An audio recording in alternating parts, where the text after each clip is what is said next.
We live in the Midwest here.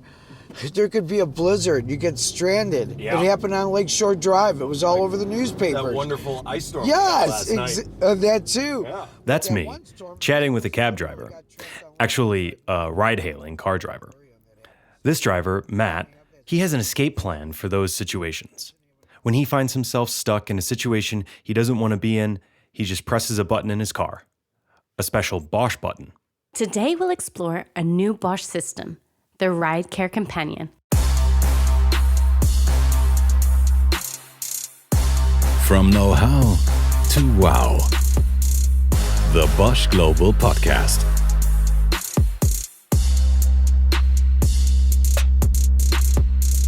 Jeff, have you ever hitchhiked? For liability reasons, I'm going to say no. What about you? Liability or not, I have never hitchhiked. I think I'm just too much of a sissy to be able to do this. I would want to have to write everybody's ID number on my arm just to maybe that's the issue, Jeff. Maybe that's the issue. Oh, come on. Where's your faith in humanity? It's there, but I have faith in my caution as well. It's called Fair gut enough. feeling. Fair enough. But I suppose most people can probably relate to the fact that it can feel a little uneasy to share a car with a stranger, which is something that in recent years has become much more common. Quite the opposite of about 10 years ago, when if you told your parents you were about to get in the car with a stranger you met on the internet, they would think you were insane. And now it's normal because of these ride-hailing apps. So instead of a licensed taxi driver and a yellow cab, you're picked up by someone driving their own personal vehicle. Now, maybe a professional driver, maybe some random guy who just started driving as a side gig. Also, in some apps, multiple parties of passengers can share part of the ride. So not only would you be driven around by a stranger, you'd actually share the backseat with other strangers. Well, you know what they say, stranger danger. Now, I think stranger danger is kind of getting overemphasized sometimes. I hope we're not afraid of strangers by default. I think it's still nice to meet new people. I agree with that as well, but I choose which scenarios or which settings it's in. And the most likely scenario is probably that everybody keeps to themselves and has their earbuds plugged in. Of course, ideally, they're listening to the smash hit podcast From Know-How to Wow. Of course, I wouldn't have thought that they would be listening to anything else. However, I do think some of that uneasy, maybe feeling of strangeness can remain. Mm-hmm. I felt maybe a little bit icky in some of the moments, yeah. This is Sarah Untendorf. Especially when you're traveling and you're new to the region. Yeah, I think there are situations also as a woman you might feel icky at some situations. Sarah is a Bosch engineer who has worked on a brand new product that is made to take some of that ickiness away for both the driver and the passengers. It's called Ride Care Companion. It's a companion device for drivers. I'm so glad, by the way, that we're taking this not only from a perspective, the stranger danger from the passenger perspective, but also from the driver perspective, because you never think about that as a user, let's say. But coming back to the topic, I know smart devices, but what exactly is a companion device? I think I've never heard that term. When I picture it, it sounds like it's sitting in the passenger seat like some kind of guardian angel. Well, I have to say it is a little bit like that. Except that it doesn't sit on the passenger seat, but it is mounted on the windshield. And I'd say it's definitely a step up from a typical smart device. For sure, it has some smart algorithms, but there's also a very human component to it. But let's not get ahead of ourselves.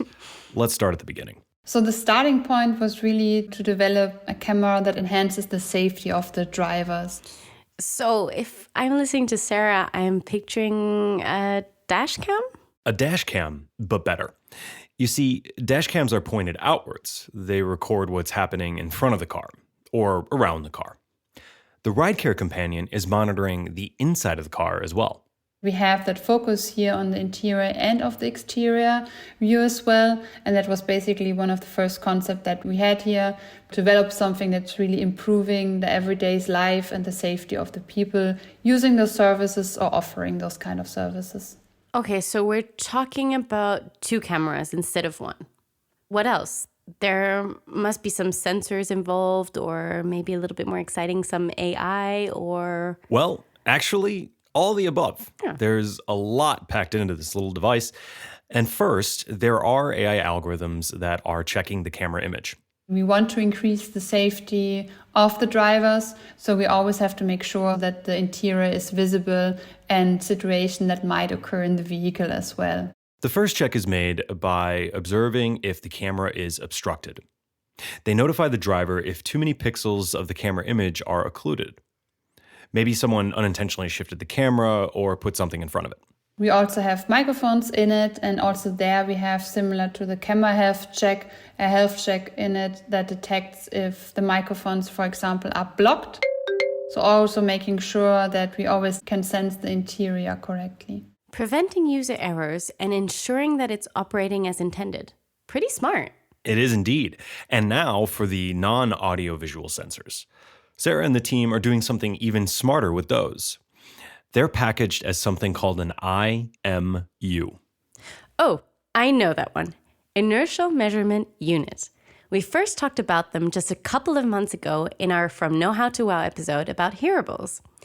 Those are the sensors that detect movement in all directions. I love it when we can tie the episodes together. It's really perfect.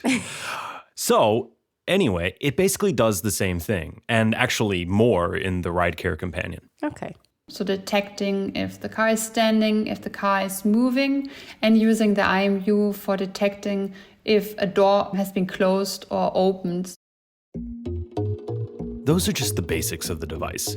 Before we hear more about the things that they can do with those sensors and algorithms, there's one more thing. One little extra device that comes also with the Ridecare Companion. Let me take a guess. Ridecare Companion's Companion? Sure, why not? Why not? What it is a wireless SOS button. Probably the feature that distinguishes Ridecare Companions the most from regular dashcams. For us, it was clear that we would like to have some kind of alarm button that is able to call an authority or call someone who can take a look what's happening. So we designed that SOS button that is working with Bluetooth, so you can put it wherever you want inside the vehicle, to put it somewhere for the driver so that he can secretly call someone to make sure everything is right in the vehicle. This goes back to what you mentioned, Shuko, before about the feeling of security going both ways, not just for the passengers, but also for the drivers. And I wanted to see what this looks like in practice. So I recently left my car parked at home and took a ride with a ride-hailing service. The driver was Matt Goody, and he had the chance to use Ridecare Companion before it came out. He was one of the beta testers. Ooh. 1 second. Sure, take your time. While I was setting up my recorder, Matt opened his ride-hailing app to start his shift. Oh, I got a $10 tip yesterday. Look at that. So, of course, Matt was in a great mood right from the start. Well, maybe I'll ask this to you at the end of your drive again, but I hope you tipped him well too. Shuko, come on. You know me better than that. Shall we roll along? Sounds great. Let's Thank go. you, Jeff. So we're going to get started with this drive. Traffic's not too bad. No, it actually wasn't so bad. So, dear listeners, as you can see, I'm quite excellent at small talk. Anyway, Matt had a lot more to say about Ridecare Companion than just about traffic. Well, compared to my old camera, I feel a lot more secure. The SOS button was clearly his favorite feature. But I never had a camera where I had a neat little SOS button if I'm getting carjacked, or if I have a dangerous passenger in the vehicle, or if I'm in an accident and I can't reach my phone. It got flung to the other side of the truck. I feel so much more safer having that SOS button. The SOS button, where Yes. is that located in the car related to Right the next to my right knee, right here on the center column. That way, if you're in an accident, you can still reach it. And it's out of sight from passengers. They don't see it. So it kind of sounds like a silent alarm. Yeah. When he's in a tricky situation, he can quietly alert someone without potentially escalating the situation. Yeah, Matt wouldn't risk putting himself in any additional danger than by calling for help. It can also act as a backup alarm, because in case of robberies, the phone is often taken from the victim also. And the SOS button still allows them to then call for help. But anyway, let's hop on back to Matt's car. But I hope during your time with the testing, you didn't actually have to really use it. Never. Of course. Thank God. I'm sure maybe some of the other participants may have had a reason to hit that button, but fortunately I did not. That's good to hear. Nonetheless, Jeff, I wonder, what would have happened if you, for example, pressed that button? Would my location get sent somewhere and a few minutes later the police shows up? Actually, much better than just something automated. You'd actually get connected to a real human being. Here, actually, I have a phone number for you. Let me just put it into the chat. Have a look at that. So, wait, you actually want me to call it? Yeah, go for it. Okay, so I'm dialing, and just FYI, it is an American telephone number. Bosch Emergency Center, this is Nicolette. How may I help you today? Hi, Nicolette. This is Shuko, and this is not an emergency, so I hope I'm not keeping you from responding to real emergencies. No, you're not. You're not keeping me at all. I've actually stepped away for a few moments to take your call. Yeah, Shuko. So we made sure that you could call Nicolette at this time. Nicolette, welcome on the show from Know How to Wow. Thank you. I'm glad to be here. So, Nicolette, maybe a curiosity question. Where are we reaching you, if I may ask? Yes, I'm located in Fort Lauderdale, Florida. Oh, how lucky. The sun must be shining whilst it's cold here. But you said you're at the Bosch Emergency Center. What is that? Are you at a call center? Yes, actually, I am in a call center. I'm the supervisor here for the AMC account, which stands for Automotive Multi-Client Account, where we assist with emergency calls. And you're part of a bigger company called Bosch Service Organization, where all kinds of calls are handled. If I were stuck in an elevator, for example, and pushed that call button for help, there's a high chance I would be connected to someone at Bosch Service Organization. That is correct. So, Nicolette, we were just talking about the SOS button on Ridecare Companion. If a customer has an emergency in a ride-hailing car and they call you using the Ridecare Companion's SOS button, how would you be able to help? The first thing we do, actually, if the call comes in, we hit a live stream so that we can have that visual. We live stream everything, and then we can see what's going on in the vehicle. We'll verify how many people we may see in the vehicle or what they're wearing, things of that nature. Right. The SOS button sends a signal to the Ridecare Companion device itself, which then notifies Nicolette and her team, where they will assess the interior view of the camera in real time and also call the driver's phone. So we have a dash cam turning into a webcam, basically. Yeah. That's actually really smart. And I guess being able to see what's going on in the car must be a huge help for you to figure out how to best assist the driver. Yes, very much so. We can definitely give more specific details. And also that would help 911 actually advise us, if it's a serious situation, what we should say to them in order to help them. Because, of course, we are not, officially 911. But because we contact them, they can actually relay over and assist us. For listeners outside of the United States, 911 is our emergency number. So when you figure you need to call emergency services, then you give them a detailed description of the situation. If this was an actual emergency call and I were in some sort of situation here, what would you say to me? Well, two different case scenarios. Like if it's a situation where perhaps that it has been a car accident, I would ask the customer who I'm viewing on camera, do you have any pain anywhere? Do you have any specific injuries? Do you smell smoke or gas? If it's another situation where they're probably being, let's say, attacked, that would be a tough one. I would basically try to just advise the customer to say the police are on their way, something to try to help mediate the situation. Definitely staying on the line with the customer as well. Oh, that sounds very nerve-wracking and really tough. I mean, I can imagine in worst case scenarios how things can also look on the other side. But it's great that you can help people, and you must witness a lot of terrible situations. Maybe to turn this a little bit around, are there any positive calls as well? Well, we do have Good Samaritan calls in some instances. We have that may call and say, hey, I see some people in distress on the side of the road, or one customer reported there was a vehicle on fire on the side of the road. Apparently there was no one around at that time. So the Good Samaritan calls are always wonderful to receive. The lighthearted calls are always, they always make you feel good because we're knowing that we're helping public out there with simple things. So we do get calls that are, that touch the heart. That's so nice to hear. And it kind of fits the motto invented for life. How about it? that we have at Bosch. Absolutely. So really like one of these wow, invented for life moments. Wow. Thank you, Nicolette, for taking the time. We really appreciate it. Yeah, Nicolette, thank you also from my side. Have a nice rest of your day. Thank you. Thank you for speaking with me today. You enjoy the rest of yours as well. So that's a perfect example of how you'd expect, or I'd expect, a call center agent to end a call or even have a call at all. Yeah, absolutely.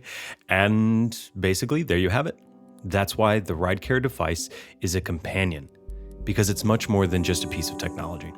It's there for you when you most need it, and it puts humans front and center. I love that it's not just some recording device that helps you mitigate a situation after the fact, by providing evidence of what happened, for example.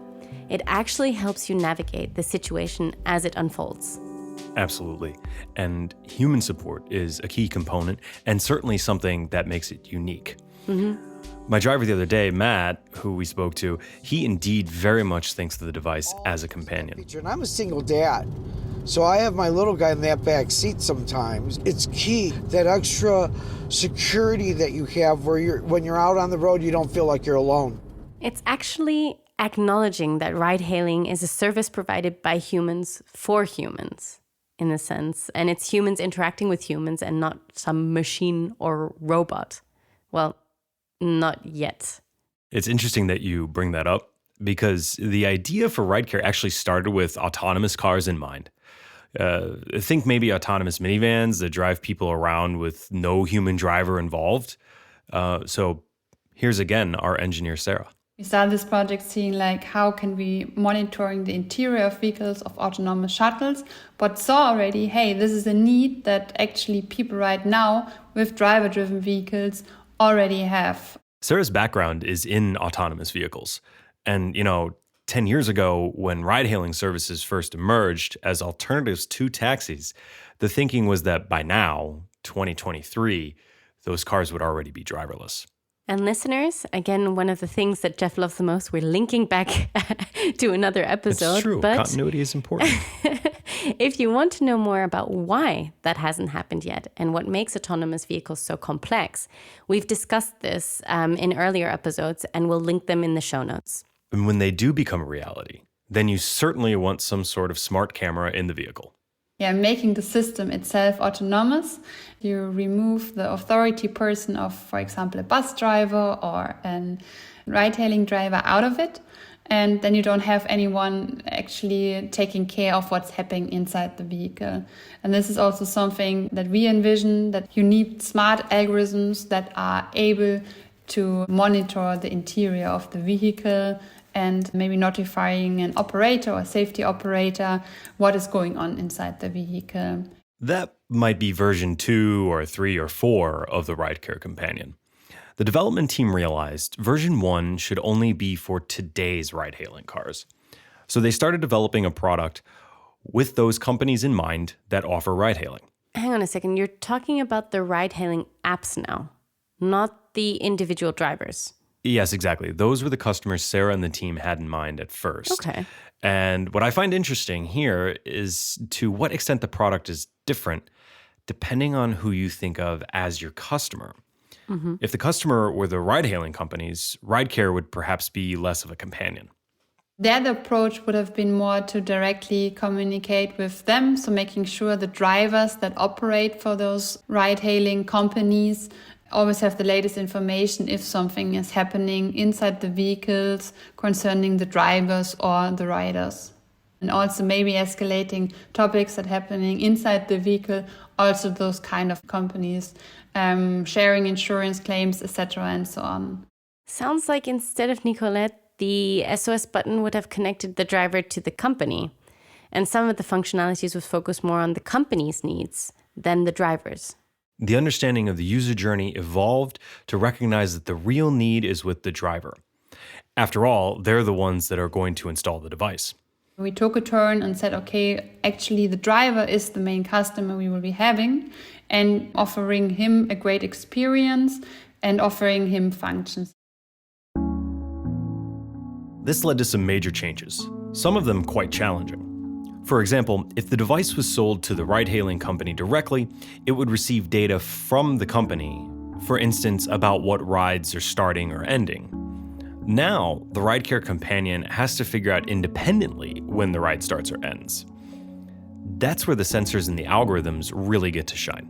Sensors we use for this kind of detection algorithms is, for example, the IMU, so detecting if the car is standing, if the car is moving, and using the IMU for detecting if a door has been closed or opened. So you can see in the IMU signal the vibration of the doors. You can even differ, is it the front door, is it the back doors, because you of course have to also see it's the driver entering or exiting because he might put a luggage in the trunk, or is it a really passenger entering it and then therefore a new ride. Sounds smart. But why not just use the camera to see if there's another person in the car? Well, that's great thinking, Shuko, and actually they're doing both, combining the IMU signal and some AI analysis of the camera image. Much like with the call center from Bosch Service Organization, they could repurpose and adapt some pre-existing Bosch assets. We have already some functionalities and base algorithms that were developed in our central research department and then further progressed in different products and also used in ridecare here as well. So one example is the Bosch body pose that we use, for example, people counting to see if someone is entering the vehicle or not, where we segment the body of the person and really seeing what is going on inside in the vehicle and what the person is doing. We mentioned earlier, the camera can ring an alert when it's obstructed.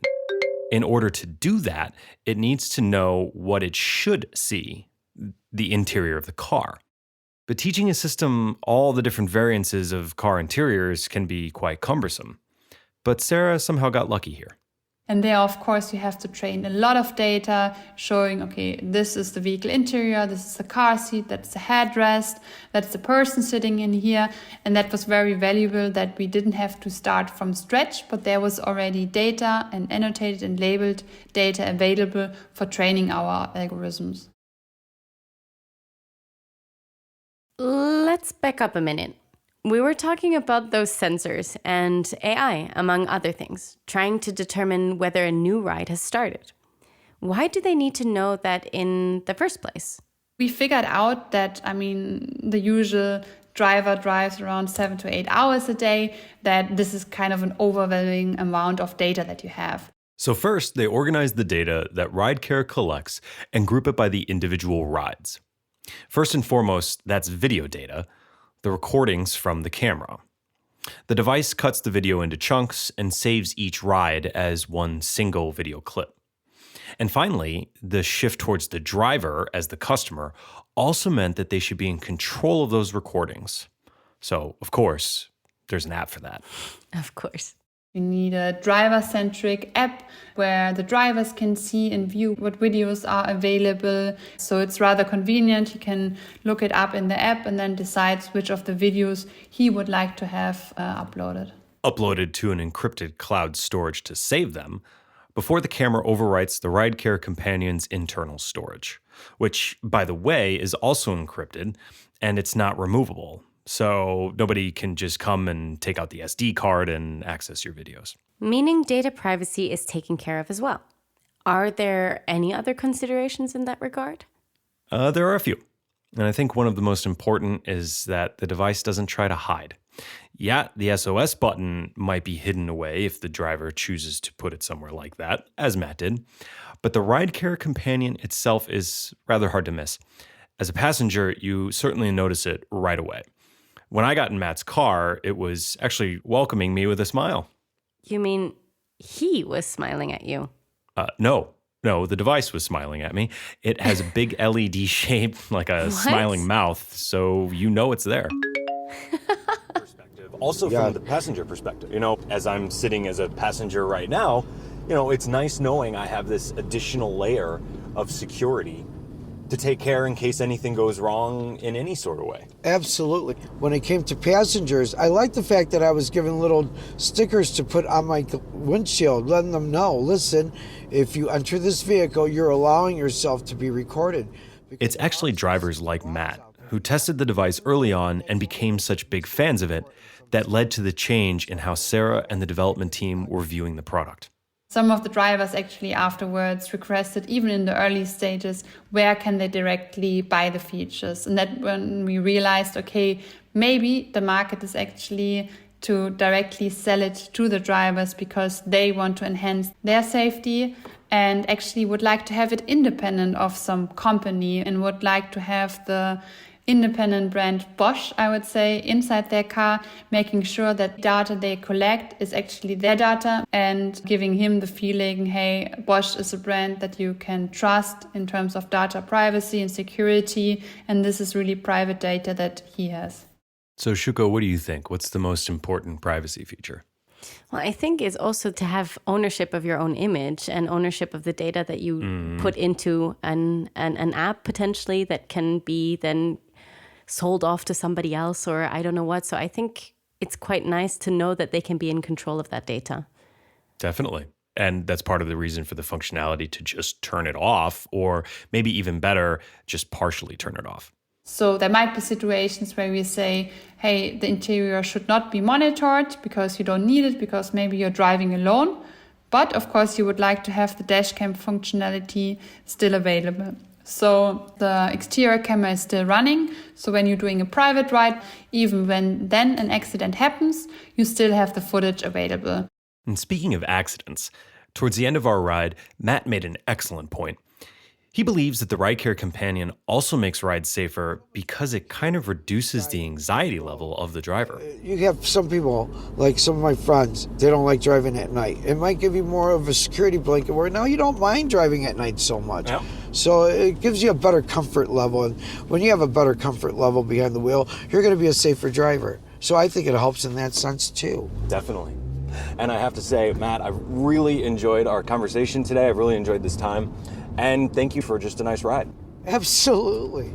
And having something like this in place really makes all of us drivers so much more confident behind the wheel that we're going to be okay and that we're going to be safe. So thank you, Bosch, for coming up with a security system like this. It's very well appreciated in my line of work. So Jeff, I think we definitely have somebody in the running as the biggest Bosch fanboy on this show. Absolutely. And we didn't catch this in the recording, but one of the other questions that Matt asked me was, when do I get the next version of Ridecare? Because he really truly loves it so much. He doesn't want it just to be in beta. He's ready to rock. So He's ready to rock. One serious endorsement. Exactly, and that's why I've got Bosch rotors on this Scion. That's right. With Bosch pads, because I love Perfect. Bosch products. So I'll say it again, even though I know you confirmed it at the beginning of the show, but I hope you tipped him generously. Well, you can certainly hear from the recording that he absolutely earned it. But I didn't only include this clip of him just for the fun of it. I think it really shows that it's important that a trusted brand is handling your data. Digital trust is a huge topic. Yep. And we've become kind of used to these big organizations kind of pseudo spying on us all the time with these always on microphones and cameras. And I think this device is actually intrinsically different. Yeah, I think it's interesting that we're putting the needs of the customer at the center, as we've learned. Well, thanks for the ride, Jeff. I'm looking forward to seeing Ridecare for the first time in a car at some point in the not so distant future. They've actually just started production, so it might not be long until one is smiling at you too. And I have to say, this is a very gratifying episode for me because I looked back in some of the records of my old IT security consulting team because this topic seemed very familiar. No, I'm really curious. And it turns out that in May of 2020, we had a request come in for a security architecture check for this idea out of North America called RideCare. You're joking. I'm not joking. Oh, wow. I really thought now it's interesting because, you know, they talked about how the idea kind of went through iterations. And for sure, the architecture that we looked at back then was a little bit different than what it is today. But it's actually fascinating. I think users, obviously I can't divulge too much information, but the background architecture of this system is remarkably oriented around user privacy and data security. It's really cool stuff, and it's so cool to see the whole arc of how this idea went from just being an idea to actually being on the market today. So I'm glad I got to meet Matt through this, and as I said, maybe a camera will be smiling at you too, Shuko. I always find it fascinating when you manage to link it to something that you've done in the past. But nonetheless, thanks for listening, guys, and talk to you next month. Talk to you guys soon. And in the meantime, you can also hear from my voice avatar. From know-how to wow. The Bosch Global Podcast.